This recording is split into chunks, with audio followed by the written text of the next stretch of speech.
4 سنين يا ولاد عشان تاخد الخطوة دي. نصيحة لكل ست، حركي جسمك، حركيه بالحاجة اللي ما تضغطش على نفسك. لا لا لا لا لا لا لا، تقولي مروة انت خاسة؟ احنا لسه في 20 يا مروة.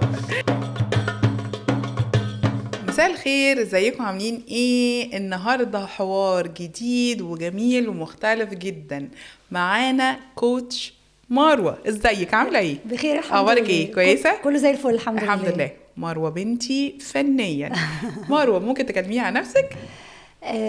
عاوزه اول حاجه يعني اشكرك عن التجربه. انا مثلا بقالي معاكي سنه، وعايزه اقولك ان هي كانت من نبع يعني لحظات صعبه، او كانت بدايه السنه في 25 ان انا بدات احس بستريس جامد جدا.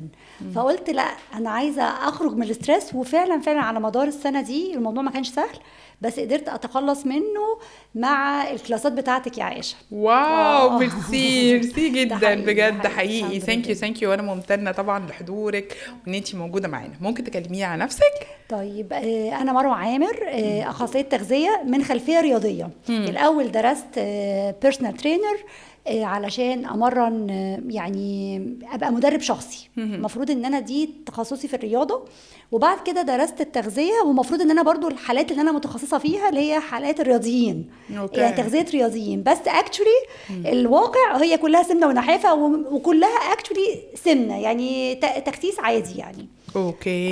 لان هي التغذيه فيها بحور كتيره، فيها تغذيه علاجيه، فيها تغذيه يعني انواع كتيره من التغذيات. انا متخصصه في تغذيه رياضيين، يعني لو حد عايز يزيد عضلات، حد عايز ياخد نوع تغذيه معينه للرياضه، لان الرياضات بتختلف. اللي بيجري مسافات طويله غير اللي بيجري مسافات قصيره غير اللي بيشيل حديد، فبتفرق كميه الكاربز وكميه البروتين عن حسب كل رياضه. فده اساس تخصصي. وكنت شغاله كده ايام ما كنت بروح الجيم، ممكن امسك حد برنامج من اول ما يدخل بيرسونال ترينر، كل حاجه 1 تو 1. بس فده حتتي في الفتنس وحتتي في التغذيه. اوكي، حلو قوي. ممكن تقولي لنا تاثيرها عليكي انت شخصيا اول حاجه؟ اكيد. اوكي، بصي، انا طول عمري بحب الرياضه، وكنت شاطره في الرياضه وانا صغيره. اوكي، ومحافظه على وزني وكله تمام وكل حاجه. على مثلا على مدار سنين حياتي مثلا زدت في الوزن مثلا 2-3 وكانوا نتيجه ستريس. اصحى من النوم عندي تو دو ليست طويله قوي، لازم بقى اقعد اعمل، فممكن كنت اطلع او افش غلي في الاكل، فزدت زياده كانت صعبه.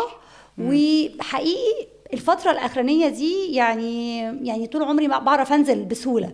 آخر فترة دي النزول كان صعب قوي، يعني نقول بقى بعد 40 بعد مثلا. 20 بعد 20 أنا ما عدتش 20 حقيقي. يعني كنت بعرف أنزل زمان كويس، بس بعد 20 الأخرانية دي بعد 20 النزول لا، ما كانش سهل خالص. أوكي. طيب، حياتنا في الأكل الجديدة، يعني في فاست فود كتير، في أكل بقى دلوقتي بقى عندك الخضار بقى عندك نوعين، يا إما نوع اللي هو العادي، يا إما النوع لو أنا يعني شوية بقيت يعني بيكي قوي، فاللي هو بجيب اللي هو الجديد اللي هو الأورجانيك. فأنتي شايفة طبيعة أكلنا رايحة فين وإيه؟ طيب بصي، يعني اسهل حاجه، عشان التغذيه محيره قوي، والناس بتقولك بنسمع كل حاجه وعكسها. نفكر كده، يعني تغذيتنا تبدا بالتفكير. افكر في الاكل انا ابص عليه، ده عدى بمراحل تصنيع صناعي ولا اكل اللي ربنا خلقه. حتى لو هو نبات وانا مش في امكانيتي ان انا اجيب اورجانيك، يعني بحس كده برضو ان مهما كان ربنا خلق النبات بيقدر يتخلص من السموم اللي فيه بالعمليات الحيويه يعني الى حد ما. لان برضو ممكن يبقى عقد جامده جدا ان انا اتجه للاورجانيك شويه. قادره جو اهيد، لو انا بالنسبه لي مش هتبقى مشقه فظيعه وقادره من ضمن امكانياتي والميزانيه الشهريه، ما فيش اي مشكله. لو مش قادره خلاص ما ازمش نفسي، اتوكل على الله واسمي الله واخد من الاكل الطبيعي. بس ابص انا على مدار اليوم خدت كام حاجه صناعي، لان هو الكارثه في غذائنا دلوقتي ان هي مؤثره على كل حاجه في حياتنا، ومأثرة على نفسيتنا ومعنوياتنا، ليها تأثير مباشر على حالتي النفسية وعلى مودي وعلى مزاجي وطبعا على صحتي. ابص بقى انا مثلا بدات اليوم بكرواسون، طب ما الكرواسون دوت زبده صناعي ودي ابيض ومفروض ما ابداش بيه اليوم. بدات اليوم ولا مثلا بدات مثلا بفول ربنا خلقه، بيض، نوع من انواع الاسماك مثلا، تونة. مثلا، يعني اكل طبيعي، اكل طبيعي. وبرده ممكن الواحد برده يعتمد شويه على الصيام المتقطع، بس مش كل الايام علشان برضو الواحد بيتعب ان هو يعني يدخل على الغداء على طول، او ياخر الفطار شويه حسب. ده بيفرق جدا ان احنا يعني بننشط جسمنا، ان احنا نصحى من النوم نتحرك، واخده بالك. وبرضو اهم حاجه زي ما بقول لك كده، ما حيرش نفسي واحاول اعتمد على قاعده ال80-20، اللي هي لو انا قادره اكل 80% من الوقت اكل صحي مفيد، و20% اكل بقى مع حبايبي، القعده الحلوه اللي كنا بنقعدها بعد التمرين. دفعة مروة بري انترميديت 2 بناكل بس احنا بيجي لنا يا جماعه احسن اكل يوم الاثنين ويوم الخميس. احلى بصراحه، واحلى قعده واحلى لما مفيش اي مشكله ان الواحد ياكل من نفسه، حته فطير نفسي فيها، حاجه حلوه، بس ما يبقاش اللي هو فطار غدا عشاء كل يوم على مدار العمر كله. ابقى المجمل باكل 80% اكل انا مستوعبه. وعلى فكره عايزه اقول لك ان الناس شاطره جدا وذكيه جدا وعارفين ان الاكل الصحي من المش صحي، يقول لك خلاص. ايوه بس الاستمراريه وان انت تدخلي في مود الرجيم، انت بيجيلك اكتئاب قبل ما تدخلي، اللي هو ايه، انا بكره هعمل رجيم، انا بكره هعمل رجيم، خلاص انت يعني بقى هوس. ما هو ده بيجيب اكتئاب زي ما انت بتقولي كده، وبيضايق. هو كله في الاخر من المخ، من الدماغ. انا لو مفكره انا بعمل ده، يعني عايزه اقولك انت لو عندك قطه ولا عندك اي حيوان تعتني بيه، هتبقي عايزه تجيبي له احسن حاجه وعارفه تعتني بيه وعارفه تعتني بكل اللي حواليكي. بس النقطه بقى اعتني بنفسك انت عارفه بجسمك انت، بجسمك انت وبنفسك انت. والاكل بيأثر على نفسيتك، التمرين، الخروج، الصحبه، القعده، الشمس، الهواء، الحاجات البسيطه اللي هي من غير ما نعقد الامور، لان الناس فعلا تعبت من التعقيدات. 5 نقط عشان حياه سعيده، 6 نقط عشان مش عارفه ايه، 9 نقط علشان لا. هو الموضوع بسيط، يعني كل ما خدناه للسمبلسيتي وللبساطه كل ما الامور كانت يعني هتمشي معاكي حلو. وبرده نقطه التفكير، انا مبطله الاكل اللي هو مثلا المقلي او الاكل الشانكي او الاكل الساندوتشات اللي هو مليان. يعني هو الساندوتش مثلا ايه اللي مثلا في حته بانيه، دي بتبقى بانيه ومعاها صوصات كوارث، حلوه على فكره، طعمها لذيذ، وجبنه سايحه يا ولاد. طبعا عدت بمراحل تصنيع وبتعمل ادكشن. انا بس يعني لو قعدت اكلم نفسي ان انا باخد مع كل قطمه شويه ضرر هقل يعني، وبدات اظبط تفكيري، هلاقي نفسي من نفسي لا انا مش عايزه الاكل ده. وهلاقي نفسي هو التعود بياخد فتره، يعني شويه شويه شويه شويه هزهد في الاكل ده واروح الاكل ده. بس يعني مرحله التغيير بتاخد وقت شويه وبتاخد فتره مقاومه، لازم يبقى في مقاومه كده في الاول شويه. طب انا شفت فيديوهات ليكي كتير كانت عن الشوربه وعن النخاع وازاي انت بتعمليه بطرق مختلفه. لا يعني قولي لي ايه. بصي الشوربه دي يعني انا قعدت 3 سنين اشتغل عليها عشان توصل بالجوده دي. والاول كنت بعملها غلط خالص، واقول دايما اسمع مثلا دكاتره بيتكلموا ان هي سحريه يعني فعلا سحريه لمشاكل الهضم، للحاله النفسيه، للجلد، للبشره، للمفاصل، لصحه القلب، لنوم هادي. الفكره ان انا كنت فاكره ان احنا بنسلقها زي اللحمه كده او زي سلق اي حاجه. لا، هو مش عمليه سلق، هو عمليه استخلاص معادن مهمه من قلب العظم على مدار ساعات طويله. فلازم تبقى النار هاديه جدا. تكنيك يعني ياما اتحرقت مني، ياما فتحت ما لقيتش شوربه، ما لقيتش شوربه خالص، الاقي عظم محروق. ومثلا قعدت بيها باخطاء كتيره في الزمن، فهي تكنيك بقى النار هاديه، فبتستخلصي ان احنا عظمنا او عظم يعني مثلا الحاجه اللي احنا واخدين منها العظم دي مكون. كل الناس مثلا يقول لك عظمك بيوجعك خدي كالسيوم، هو عظمنا ده مكون من معادن كتيره جدا، يعني مغنيسيوم وكالسيوم وزنك وتسعه. فدايما احنا محصرينها في حته كالسيوم او مغنيسيوم اقصى حاجه دلوقتي. لا هي فيها معادن كتيره جدا، يعني بناخد المعادن اللي في العظم دي، وكمان هي طبيعيه فجسمنا الخلايا بتفهمها اسهل وبتعرفها. يعني انا ممكن يبقى نسبه امتصاصي حبايه صغيره كده 20-30%، جسمي مش عارف يفهمها، الحبايه دي عدت على مراحل تصنيع كتير. فانما دي حاجه ربنا خلقها، اجدادنا كانت صحتهم حلوه، كتير بيشفوا من امراض في الجهاز الهضمي. وعايزه اقول لك ان انا بعد ما بدات انا بشتغل فيها يعني ناس بتطلبها حالات مرضيه معينه، يعني حالات سواء نفسيه او جهاز هضمي او ركب او مفاصل او دكاتره عظام، حاجات كتيره. فهي انا بعشقها عشان حاسه ان فيها حته فايده وحته ان انا قعدت مريت. وعايزه اقول لك ان انا فتره 3 سنين قعدت اتمرن عليها وبظبط في الطعم وبظبط مش عارفه ايه، لحد ما قعدت اعمل اضافات من فراخ علشان طعم اللحمه ما يبقاش قوي قوي او طعم العظم. بعد كده لقيت الاجانب كتير بيعملوها، انا ما كنتش شفتهم. انا انبسطت بنفسي قوي ان انا يعني انا قاعده عامله المطبخ اكنه معمل. حلو قوي، لان انا بحب الثلاث حاجات دول. بصي، الرياضه بحبها والتغذيه والمطبخ، يعني بحب اقف في المطبخ. واو. طب حلو قوي، احكي لي بقى عن تجربتك في البالي دانسينج وسنة رقص في الكورس. انا من زمان جدا ونفسي يعني اتواصل معاكي واكلمك، ولقيت فعلا ان انا من 2020 مكلماكي والوقت ما جاش. 4 سنين يا ولاد عشان تاخد الخطوة دي. بس لما جت في 2025 بداية السنة قلت نبدأ السنة بإيه؟ بتحاليل. أيوة بقى. فبدأت ألاقي خمول شوية في الغدة الدرقية، وده بيعمل حالة من الكسل. ومفروض ان الواحد يتحرك ويعمل رياضة، بس ما ينفعش رياضة تقيلة، ما ينفعش اعمل.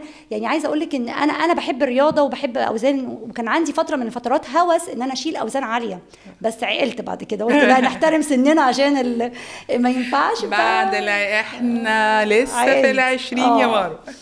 فبعد ما عملت التحاليل حسيت ان انا عايزه ابدا اعمل بروجرام لنفسي. مش معقول عماله اعمل لكل الناس بروجرامز تغذيه ورياضه وضغط على نفسي ومش بعمل حاجه لنفسي. فانا يعني كانت من البروتوكول العلاجي او انا مش عايزه اخد اي ادويه والنسب بسيطه، فعايزه العب رياضه خفيفه. قلت ما فيش غير هو يا عائشه. منها ان انا بحرك جسمي بالمعقول، مش حاجه عنيفه، مش حاجه قويه، ومفيد جدا للأربطة، مفيد للمرونة، مفيد. وعايزه اقول لك يعني في كل حركه بقعد بقى انا يعني اعمل اناليسيس كده او احللها، اقول ده هنا كتفي اشتغل، ده هنا وسط اشتغل، ده هنا مش عارفه ايه. فقلت لا لازم ابدا رياضه خفيفه. فبدات فعلا قلت هو بيلي دانسينج 2 مرات هنزل في الاسبوع، غير ان انا طبعا بتحرك وكده. الجو نفسه والصحبه والسكيور يعني امان، مجموعه ستات في لا كانت تهمني جدا. ان يعني عجبني جدا لما جيت ان مفيش تصوير، حاسه ان انا في بيئه حلوه امنه. فدي كانت حاجه كويسه جدا، كل ست تقدر تيجي والمكان خطير وحلو. فانبسطت جدا وحسيت بقى ان ايه يعني ده بيكمل الاكل.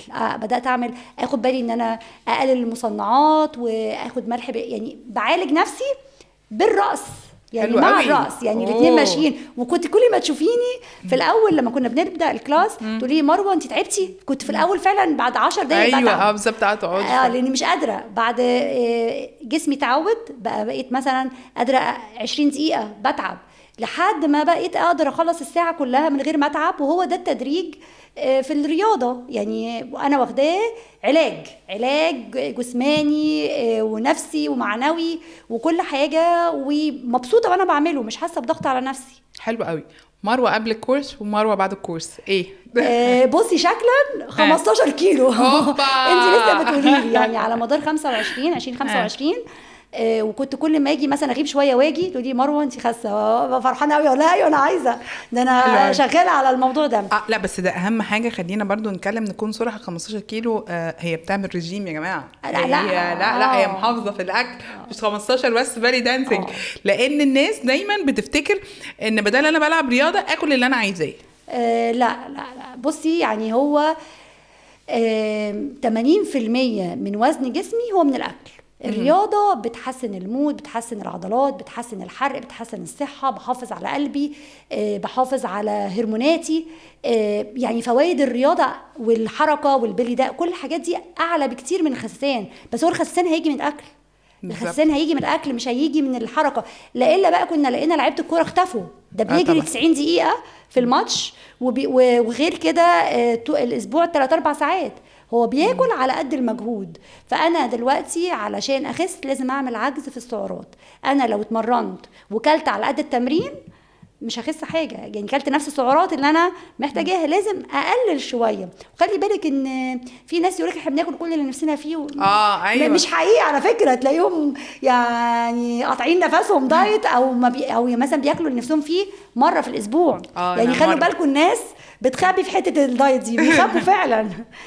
يعني ما بيبقوش فاتحينها على البحري. وهي سبحان الله الواحد لو اكل تلت وتلت وتلت هنبقى زي الفل. تلت للنفس، مش لازم اكل لحد هنا، تلت اكل وتلت ميه وتلت للنفس. ما اقومش من الاكل وانا مليانه على اخري، لا اقوم حته كده. ده كلام كبير جدا. طب في الشتاء نعمل ايه؟ الشتاء انت شايفه الشتاء بصي يعني بالليل بنبقى جعانين يا مروه. نشرب شوربه شوربه غنيه بالبروتين، وعلى فكره بتساعد في النوم، فيها مغنيسيوم، فيها مهدئات، ونوم هادي وخطير. انا مشكلتي في الشوربه ان انا بحب احط عليها، بعملها زي البشاميل، بحب احط كريمه زبده. حلو، كريمه وزبده. يعني بصي انت ما شاء الله انت بتبذلي مجهود وطول اليوم شغاله يعني كده. فعلى فكره ما عنديش مشكله في معلقتين 3 زبده، معلقتين 3 كريمه، وفي الاخر ده اكل طبيعي.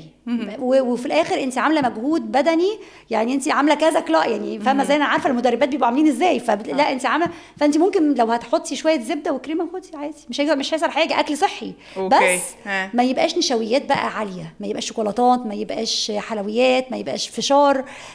بصي ايه ده؟ لا ما تقوليش الفشار. لا ما تقوليش الفشار. لا انهارتي على الفشار. لا اصل انا لما جعانه يا ماما باكل فشار، وبقول ده انا كده، ده انا يعني ايه، ده انا كده حلو قوي ما اكلتش حاجه غير الفشار. الفكره بس في كميته، الفكره في الكميه. يعني بصي يعني هو احنا دايما لا انا عايزه اشبع يا مروه، ببقى جعانه يا مروه وراجعه بعد يوم ويعني ايه واتغديت كويس، بعد كده انا بالليل جعانه. طب بتاخدي الفشار اللي هو اللي قد كده ولا اللي هو كوبايه؟ لا انا بصراحه يا جماعه انا بعمل حله كبيره وعليها زبده مع الزيت وابا تبقى حاجه تانية. طب بس هقولك يعني بصي، وما شاء الله انت الله اكبر عليكي، انت محافظه. انت محافظه يعني يعني بحاول بس لما باجي اجوع بالليل صح، الزبادي اليوناني لطيف، التفاحه لطيفه، بس كمان يعني لما بتاكلي الفشار هو بصي طبعا في الشتاء كل الناس بتبقى عايزه تاكل حاجه سخنه. فاحنا دايما بنقول ايه، ممكن هوت شوكليت. ممكن هوت شوكليت. انا عايزه اقول لكم سر يا جماعه، معلش هقطعك. انا يا جماعه طول السنين كنت بحب جامد جدا السحلب. السنه دي هوت شوكليت بس برضو طريقتها ما نبقاش حاطين سكر كتير، ما بحط السكر، وكاكاو خام واللبن. اقرب معاكي لبن ميه بقى ولبن ولا لبن بس؟ لا كله لبن بس. وبقيت بحط عليه سنه قرفه بيدي طعم حلو قوي. حلو القرفه يا جماعه بتساعد على الحرق، مش معنى ان انا اخدته كده. ايوه لا عارفه كل حاجه.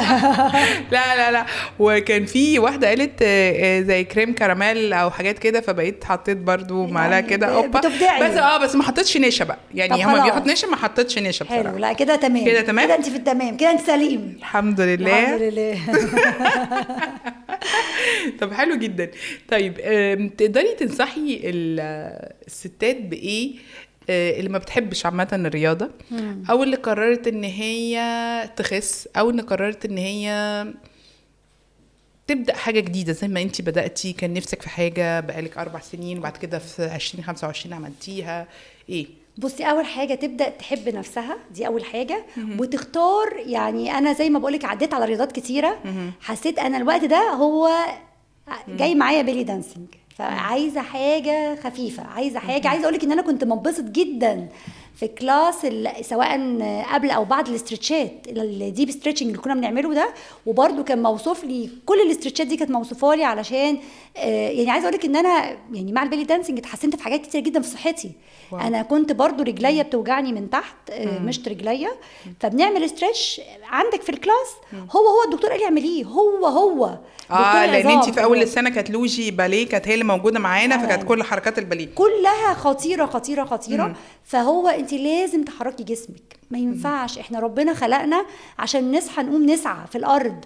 الحياه المدنيه ان انا بصحى على العربيه اسوق او مكتب او قاعده لو انا ست بيت والامور اتسهلت في البيت، يعني ما بقناش نتحرك. فعدونا قله الحركه، فدوري على حاجه تحركي بيها جسمك يعني.